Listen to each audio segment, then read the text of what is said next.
Hello everyone. तो आज मैं आपके लिए एक रसमलाई कपकेक की रेसिपी लेके आई हूँ और ये बहुत ही ज़्यादा फ्लफी और टेस्टी बनने वाला है। यदि आपके पास रसमलाई एसेंस नहीं है तो प्लीज़ आप मार्केट से ले लीजिएगा, क्योंकि उसके बगैर ये रेसिपी ना बिल्कुल भी अच्छी नहीं लगेगी। आप एक बार यदि रसमलाई एसेंस लाएंगे और उससे केक बनाएंगे ना अपने, तो आप सच मानिएगा, आपकी कपकेक्स हो गए या टी टाइम्स केक हो गया या आप रसमलाई केक बना रहे हैं ना, तो उससे आपकी जो रेसिपी है ना वो डिलीशियस, मतलब इतनी माउथ वाटरिंग लगेगा कि आपको लगेगा कि इससे अच्छा तो कुछ हो ही नहीं सकता है। तो पहले आप रसमलाई एसेंस लेके आइएगा, उसके बाद इस कपकेक को ट्राई कीजिएगा, नहीं तो आप कहेंगे कि तुमने तो रेसिपी अच्छे से नहीं बताई। तो ये इस रेसिपी को मैंने वेइंग स्केल पे वेइंग करके बनाया हुआ है, ताकि ये रेसिपी एकदम परफेक्ट बने।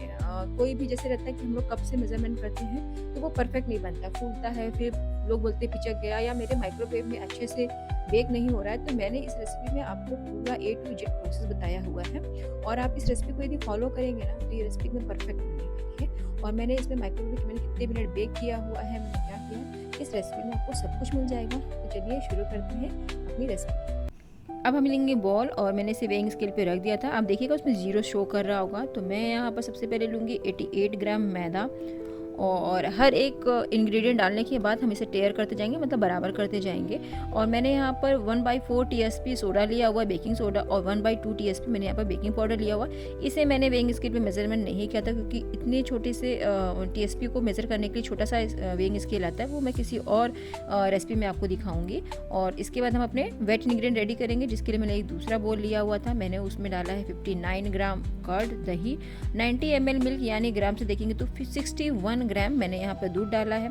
उसके बाद मैंने यहाँ पर 44 ग्राम शुगर डाला है, और यहाँ पे मैंने पिसी हुई चीनी का इस्तेमाल किया हुआ है। मैंने उसे पहले ही मिक्सर में पीस लिया था और तब मैं डालूंगी, नहीं तो आप यदि खड़ी चीनी डालेंगे ना तो आपको उसे घुलने तक भी उसे फेंटना पड़ता है। तो इस तरीके से मैंने डाला हुआ पीसी चीनी, और 33 ग्राम बटर डाला है, 33 ग्राम बटर, और उसे डाल के अच्छे से मिक्स कर लेंगे। यहाँ पर आप चाहे तो मेल्टेड बटर भी ले सकते हैं। मैंने यहाँ पर सीधे मेल्ट नहीं किया था, मैंने सीधे बटर ले लिया था, तो वो थोड़ा सा मेल्टी सा, मतलब बटरी बटरी सा दिख रहा है।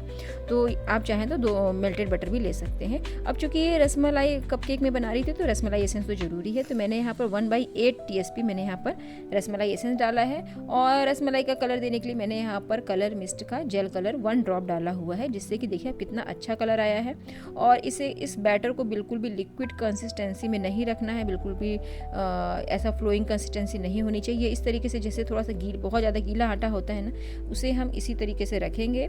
और इसके बाद मैं इसे पाइपिंग बैग में भरकर कपकेक मोल्ड में ट्रांसफ़र करूँगी, जिससे कि ना हमारे कपकेक जो होंगे ना वो इक्वली बेक होंगे। ऐसा नहीं होगा कि वन साइड ज़्यादा फूला हुआ है, दूसरा साइड कम फूला हुआ है।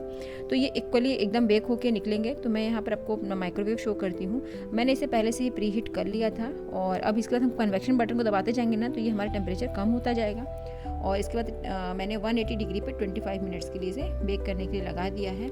आपको अपने माइक्रोवेव को थोड़ा सा जानना होगा कि कितने मिनट्स में उसमें कपकेक बेक हो रहे हैं और कितने मिनट्स में केक बेक हो रहे हैं। तो लगभग सभी के माइक्रोवेव में मुझे पता है कि 20 से 25 मिनट्स में बेक होता होगा। मेरे माइक्रोवेव में 25 मिनट्स लगता है। आप पहले 20 मिनट्स के लिए बेक कीजिएगा, उसके बाद 20 मिनट्स के बाद ना आप चेक कर लीजिएगा।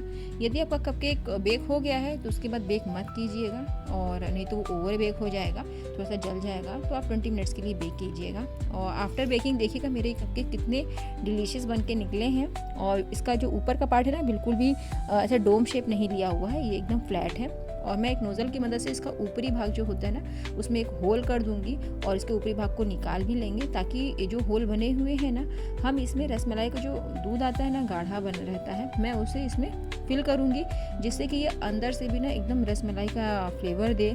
और इसमें इतना अच्छा टेक्सचर और फ्लेवर आएगा ना कि आप खाएंगे तो आपके मुंह में भी ये घुल जाने वाला है। तो इसीलिए इसमें हम रसमलाई का दूध डालेंगे और इसे इसी तरीके से हम कवर कर देंगे। अब बारी आती है इस पर आइसिंग करने की। तो मैं यहाँ पर सिंपल स्टार नोजल का इस्तेमाल कर रही हूँ, और मैं इसे इसी तरीके से क्रीम लगा दूँगी। और इसके बाद अब हम इसे डेकोरेट करेंगे। मैंने एक रसमलाई को छोटे छोटे पीसेस में कट कर लिया था, और इसे अब इसी तरीके से एक एक पीसेस पे रख देंगे, और थोड़े से पिस्ता और गुलाब की पत्तियों के से इसको डेकोरेट करेंगे। मैंने यहाँ पर ड्राई रोज़ लीफ का इस्तेमाल किया हुआ है, जो कि आपको मार्केट में मिल जाएगा। नहीं मिलता है तो आप जो है गुलाब की पत्तियों को सुखा के भी इस्तेमाल कर सकते हैं। और अब मेरा केक तो रेडी हो गया था, तो मैं जा रही थी इसे एंजॉय करने के लिए। आप भी बना के ज़रूर ट्राई कीजिएगा मेरी ये रेसिपी, और मुझे कमेंट करके ज़रूर बताइएगा कि वो कैसी बनी है। तो और शेयर कीजिएगा उन दोस्तों के साथ जिन्हें रसमलाई कपकेक पसंद है। तो ट्राई करके कमेंट करके ज़रूर बताइएगा। Thank you for watching.